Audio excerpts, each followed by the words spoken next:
Guys, welcome to my YouTube channel Divya Akash Indori blog.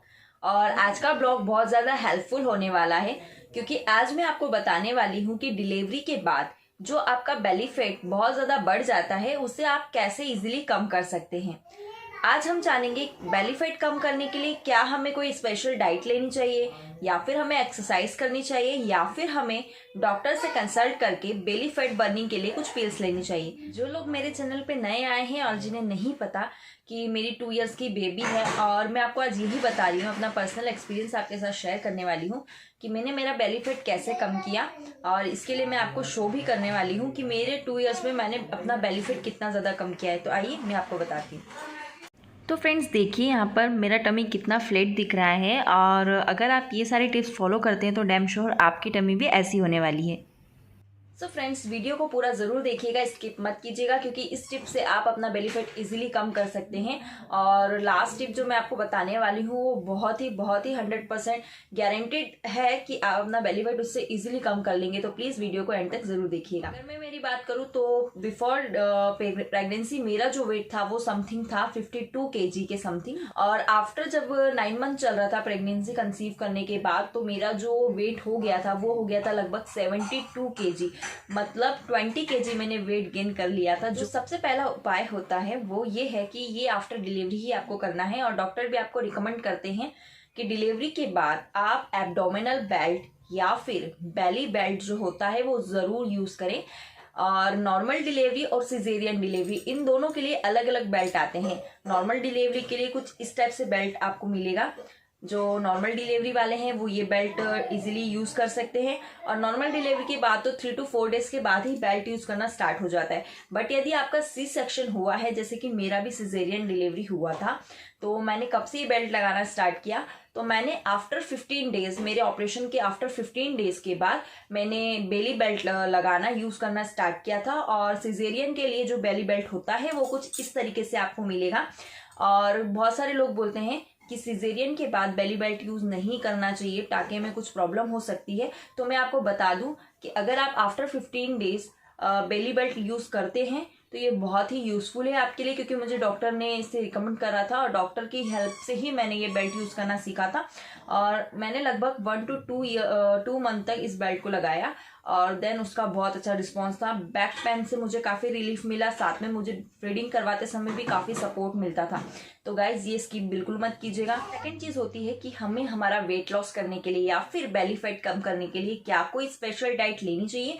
तो मैंने तो कोई स्पेशल डाइट नहीं ली थी और मैंने सिर्फ जो कुछ ऐसे फूड्स है जो मैंने अवॉइड किए थे और कुछ ऐसे फूड्स और रेसिपी है जो मैंने अपनी डेली रूटीन में इंक्लूड किए। तो आइए मैं आपको बताती हूँ।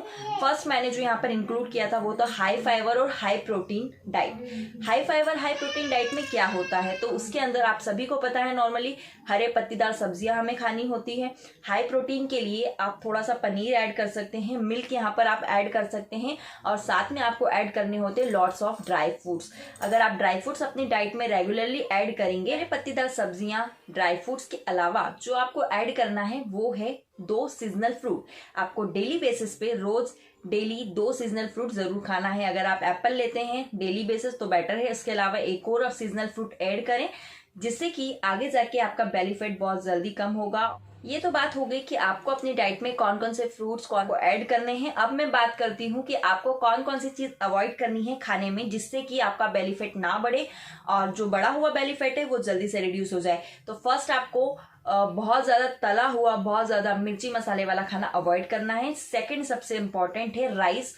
मैंने आफ्टर 6 to 7 मंथ, डिलीवरी के 6 to 7 मंथ तक राइस बिल्कुल नहीं खाया। मैंने जरा सा भी राइस नहीं खाया, ना ब्राउन राइस खाया ना ही मैंने नॉर्मल जो व्हाइट राइस होता है वो खाया। मैंने पूरी तरीके से इस लाइफ से उसको स्किप कर दिया। और राइस खाने से बहुत ज़्यादा फैटी से हो जाते हैं तो आगे जाके बहुत इशू आता है। चाहे आपका नॉर्मल डिलीवरी हो या सिजेरियन हो, आपको राइस बिल्कुल अवॉइड करना चाहिए। और इसके अलावा आपको हाई फैटी और ज़्यादा डेयरी प्रोडक्ट्स या फिर ज़्यादा बेकरी प्रोडक्ट्स बिल्कुल यूज़ नहीं करने, लाइक अ पेस्ट्री, केक या फिर कोई भी बिस्किट्स, बेकरी बिस्किट्स आते हैं वो भी आपको बिल्कुल यूज़ नहीं करने। अगर आप ये सारी चीज़ें खाएंगे तो आप ऑलरेडी वेट गेन करते हैं और उसके बाद और ज़्यादा वेट गेन करने के चांसेस रहेंगे, तो प्लीज़ आप ये अवॉइड करें। आपको daily basis 8 to 10 glass water ज़रूर ऐड करना है। यदि आप बहुत कम क्वांटिटी में पानी पीते हैं तो ये आपकी स्किन के लिए और आपके मेटाबॉलिज्म के लिए भी बहुत बेकार होता है। तो आप अगर 8 से 10 ग्लास पानी पीते हैं, इतना इनफ होता है। 8 glass of water is enough. तो अगर आप इतना लेते हो तो बहुत ही जल्दी बेली फैट में आपको असर दिखने को मिलेगा। इसके बाद मोस्ट इंपॉर्टेंट थिंग है मसाज। बहुत सारे लोग आपको सजेस्ट करेंगे कि नॉर्मल डिलीवरी के बाद ही आपको पेट की मसाज करवानी चाहिए। अगर आप सिजेरियन डिलीवरी के लिए या सिजेरियन डिलीवरी के बाद मसाज लेते हैं, के बाद आपको मसाज कैसे करना है, अगर आप किसी से मसाज करवा रहे हैं तो आप उन्हें पहले ही बता दीजिए कि आपका सी सेक्शन हुआ है और आपको बहुत ही हल्के हाथों से मसाज करनी है। अगर आप हल्के हाथों से मसाज लेते हैं तो उससे आपको कोई भी इशू नहीं होगा, क्योंकि जो आपके टाके होते हैं सिजेरियन डिलीवरी के बाद वो विदिन 8 वीक्स के अंदर हील होने स्टार्ट हो जाते हैं। मतलब 50% हीलिंग प्रोसेस हो जाता है और पूरी तरीके से वो 3 to 4 मंथ के अंदर हील हो जाते हैं। तो अगर आप मसाज लेंगे तो आप हल्के हाथों से मसाज ले सकते हैं। टाकू के ऊपर वाले हिस्से में आपको, यहाँ चेस्ट के थोड़ा सा नीचे, अगर आप धीरे धीरे मसाज लेते हैं तो आपको कोई भी प्रॉब्लम नहीं होगा। तो ये बहुत ही अच्छा सोर्स होता है बेली फैट कम करने का। तो फ्रेंड्स, अब मैं बात करने वाली हूँ जो मैंने आपको पहले बताया था वीडियो के स्टार्टिंग में, कि लास्ट में मैं आपको एक ऐसा नुस्खा बताऊंगी जिससे कि 100% आपका बेली फैट चला जाएगा। तो वो है वॉकिंग।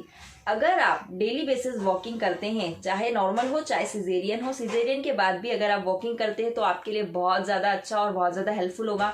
बहुत सारे लोग वीकनेस हो जाती है तो वो वॉकिंग नहीं कर पाते, तो आप 15 to 20 डेज के अंदर थोड़ा सा रिकवर हो जाते हैं। आप 15 to 20 डेज के बाद से ही धीरे धीरे स्टेप्स बढ़ाइए। जैसे पहले आप 500 to 1000 स्टेप्स चलिए, फिर उसके बाद 2000 से 3000 स्टेप्स अगर आप चलते हैं तो आपका इजीली बेली फैट कम हो जाएगा। क्योंकि मैंने मेरे टाइम पे वॉकिंग लेना स्टार्ट किया था, लगभग अभी तक मैं वॉक कर रही हूँ, बट 6 to 7 मंथ तक मैंने कंटिन्यूसली वॉकिंग किया। और मॉर्निंग में मुझे टाइम नहीं मिल पाता था, बेबी छोटा था तो मैं वॉक नहीं कर पा रही थी।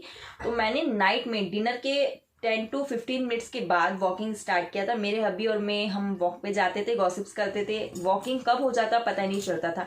तो अगर आप अपने शेड्यूल में, रूटीन में वॉकिंग इंक्लूड कर देते हैं तो डैम श्योर आपका बेली फैट बहुत जल्दी खत्म हो जाएगा। सो फ्रेंड्स, आपने देखा कि मैंने कोई भी स्पेशल डाइट या फिर कोई एक्सरसाइज या फिर कोई पिल्स नहीं ली और मैंने इजीली अपना जो वेट है, जो अपना बेली फैट है, वो कितना इजीली कम कर लिया।